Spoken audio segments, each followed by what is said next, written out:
鐵站旁邊嘅一個屋苑綿延居。咁綿延居咧，佢就係全部都係500幾尺嘅兩房。有啲人口唔多又中意房大廳大嘅咧，可以揀下呢邊。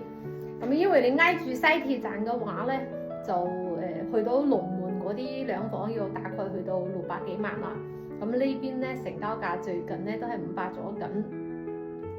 但係呢個價錢咧，可能即係附近上下啲價錢咧都可以揀到啲恩平嘅3房499尺，嗰個都可以買到。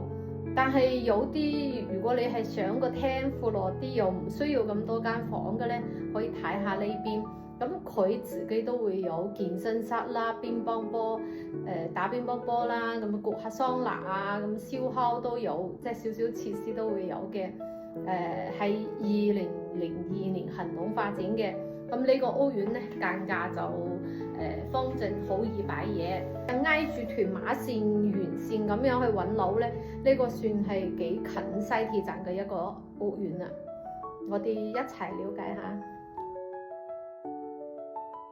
呢度咧一入門口呢個位置啦，咁就可以擺個鞋櫃，咁佢呢個位置都有33 cm 嚇。咁有啲咧會覺得好似一入嚟嘥咗個走廊位，咁其實喺視覺效果上咧，佢就係冇嗰啲一眼睇晒嗰個廳咁，好似咁開揚咁闊落。但係咧就擺嘢嘅話咧，佢咁樣規劃就分區比較上明顯咯。嘅呢邊咧整咗個餐邊櫃，呢度都擺到6人台。咁啊呢個位置咧，應該就係以前啲學生租，所以喺呢度即係佢自己整個簾咁樣間住個廳瞓覺咯。咁通常住戶家庭都係呢邊梳化，呢邊睇電視。咁呢個距離都有9尺8，算係夠闊落噶啦。呢邊向東，不過呢個樓層就低咗少少。如果唔係咧，過埋對面係神學院，即係再高幾層咧，望出個景就非常之開揚噶啦。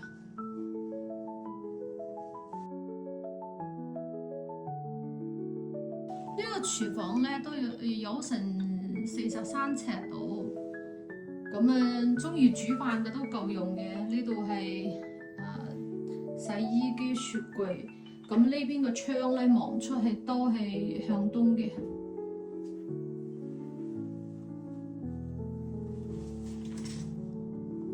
呢個係嗰個細嗰個睡房，咁佢啲2間睡房同埋廳同埋廚房都係向翻呢個方向嘅。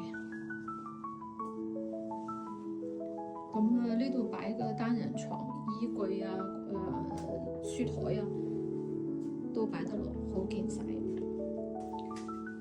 呢個廁所咧有32尺咗咁。